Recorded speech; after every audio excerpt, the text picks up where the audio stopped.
Vamos mergulhar numa viagem no tempo, para uma era sem as conveniências modernas, mas repleta de histórias que ecoam até hoje.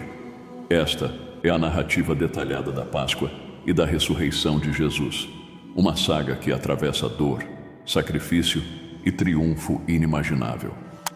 Inscreva-se no canal e ative as notificações para não perder nenhuma história. Numa quinta-feira à noite, Jesus e seus discípulos se reúnem em uma sala escondida em Jerusalém. A cidade está efervescente com a celebração da Páscoa, uma festa que relembra a libertação dos israelitas da escravidão no Egito. Mas para Jesus e seus amigos, essa refeição tem um significado mais profundo. Ao redor de uma mesa baixa, eles se acomodam no chão, estilo da época. Jesus, sabendo que seus momentos com seus amigos estão contados, decide transformar essa última refeição juntos em um momento de profundo significado. Ele pega o pão, abençoa, parte e compartilha, dizendo: "Isto é o meu corpo, que é dado por vós. Fazei isto em memória de mim." Depois toma o cálice de vinho, dizendo: "Este cálice é o Novo Testamento no meu sangue, que é derramado por vós." Após a ceia, Jesus leva seus discípulos a um lugar tranquilo, o Jardim do Getsêmani, no Monte das Oliveiras.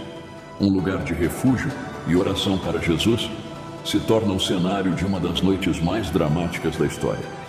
Imagine um lugar sereno, árvores antigas sussurrando com a brisa da noite, um céu límpido repleto de estrelas, brilhando como se antecipassem o que estava por vir. Jesus, ciente do tamanho do sofrimento que lhe aguardava, escolheu este lugar para buscar conforto e força em oração. Enquanto os discípulos encontram um lugar para repousar, Jesus se distancia um pouco, levado por uma profunda necessidade de comunhão solitária. Ele começa a orar com tal intensidade que seu suor se torna como gotas de sangue caindo no chão. Ele pede, se possível, que este cálice de sofrimento passe dele, mas, acima de tudo, busca cumprir a vontade de Deus, não a sua. Jesus retorna aos seus discípulos, buscando algum consolo. Talvez uma presença amiga em sua hora de maior necessidade. No entanto, encontra-os dormindo, vencidos pelo cansaço. "Não puderam vigiar comigo uma única hora?" ele pergunta, misturando desapontamento com compreensão. Por 3 vezes, Jesus se afasta para orar e por 3 vezes retorna para encontrar os discípulos dormindo, uma repetição que destaca a solidão de sua luta e a incapacidade humana de permanecer vigilante nas horas mais críticas. Então, no silêncio da noite, Judas Iscariotes se aproxima, um dos 12 discípulos de Jesus, acompanhado de soldados e líderes religiosos. Ele traz Jesus com um beijo, o sinal combinado para identificar quem eles deveriam prender. "Amigo, a que vieste?" Jesus diz a Judas palavras que ressoam com tristeza e resignação, mas não surpresa. O gesto de Judas é um dos atos mais infames da história, um símbolo eterno de traição. O que se segue é uma mistura de confusão e violência contida. Um dos discípulos, impulsionado por um impulso de proteger Jesus, saca uma espada e fere o servo do sumo sacerdote.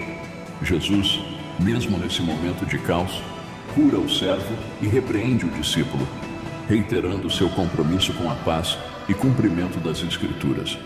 Ele enfatiza que poderia pedir por legiões de anjos para sua defesa, mas escolhe submeter-se à vontade do Pai.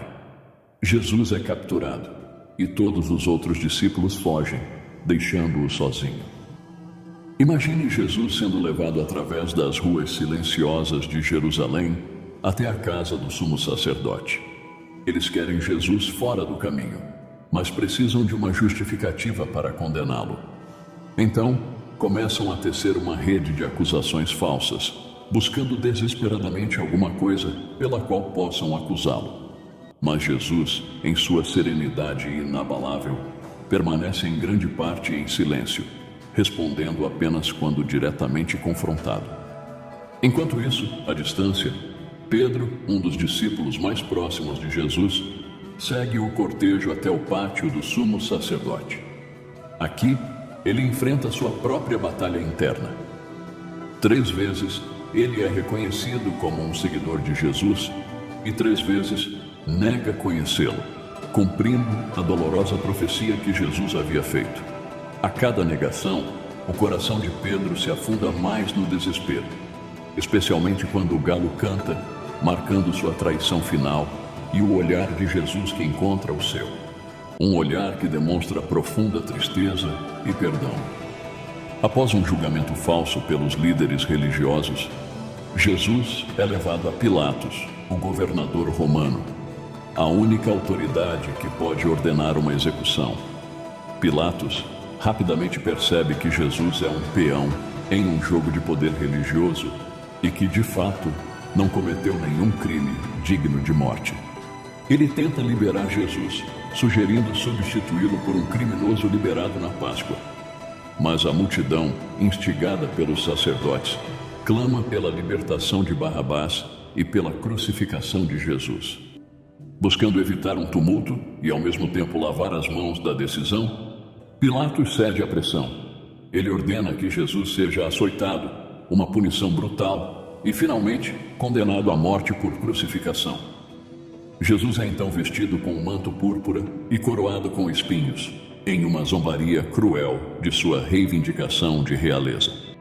O sol começa a aparecer no horizonte, anunciando um novo dia, mas para Jesus, marca o início do caminho para o Calvário. Pilatos apresenta Jesus à multidão com as palavras Ecce Homo, eis o homem, numa última tentativa de apelar à sua compaixão. Mas a decisão está tomada. Jesus, agora frágil e ensanguentado pelo açoite e pelos espinhos, prepara-se para carregar sua própria cruz até o lugar de sua execução. No caminho até Gólgota, seu destino final, a multidão se aglomera. Alguns choram, outros zombam e muitos apenas observam, confusos e curiosos. O caminho é íngreme e o peso da cruz, combinado com as feridas e o esgotamento, faz com que Jesus caia várias vezes. Ao chegarem ao Gólgota, os soldados romanos preparam Jesus para a crucificação. Pregos são cravados em suas mãos e pés, um tipo de dor que a maioria de nós não consegue nem imaginar. Lá, ele é pregado na cruz, entre 2 criminosos. Sobre sua cabeça, uma placa diz Rei dos Judeus.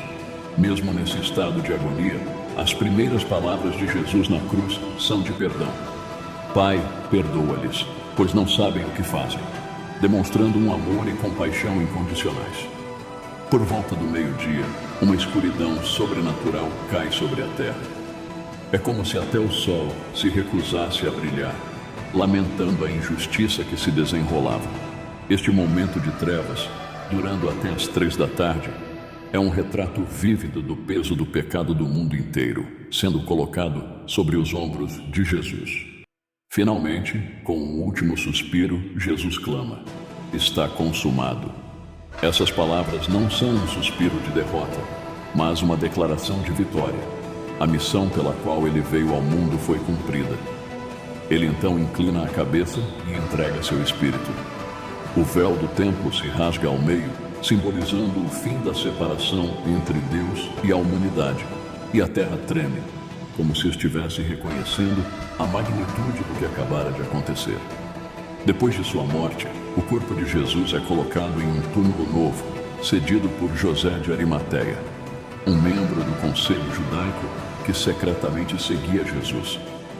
Uma grande pedra é rolada para selar a entrada do túmulo, e guardas romanos são posicionados para evitar qualquer interferência. No domingo, ao amanhecer, algumas mulheres, incluindo Maria Madalena, vão ao túmulo para ungir o corpo de Jesus com especiarias. Para sua surpresa e espanto, encontram a pedra removida e o túmulo vazio. As mulheres estão perplexas. Onde o colocaram? Elas se perguntam, o coração batendo forte com uma mistura de confusão e medo. De repente, 2 homens com roupas que brilham como relâmpagos aparecem ao lado delas. Por que vocês procuram entre os mortos aquele que está vivo? Dizem os anjos. Ele não está aqui, ressuscitou. As mulheres, agora tomadas por uma mistura de alegria e assombro, correm de volta para contar aos discípulos o que viram e ouviram. Os discípulos, ainda enredados na tristeza e na desilusão, acham difícil acreditar no relato das mulheres. Para eles, soa como um conto fantástico, algo bom demais para ser verdade. Pedro, no entanto, impulsionado por uma mistura de dúvida e esperança, corre até o túmulo. Ao chegar lá, ele se debruça para olhar dentro da câmara funerária e encontra apenas os lençóis de linho.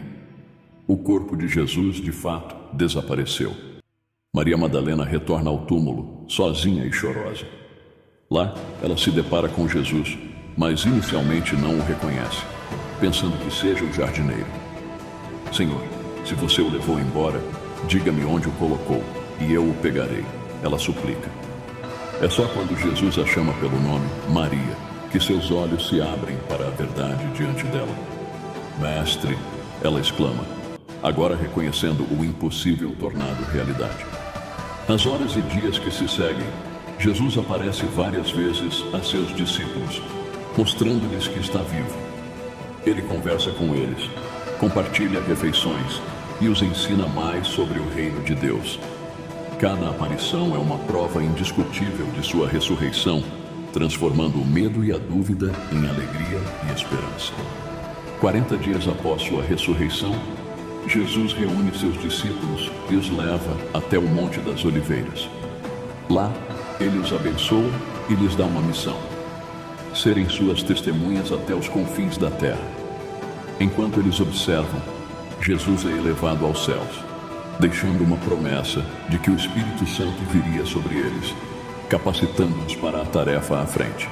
A ressurreição de Jesus não é apenas um final feliz para uma história trágica. É o início de uma nova esperança, uma promessa de vida eterna e de um amor que vence até mesmo a morte. É um convite para todos, em todos os tempos, a acreditar no poder transformador desse amor e a compartilhar a boa notícia que mudou o mundo.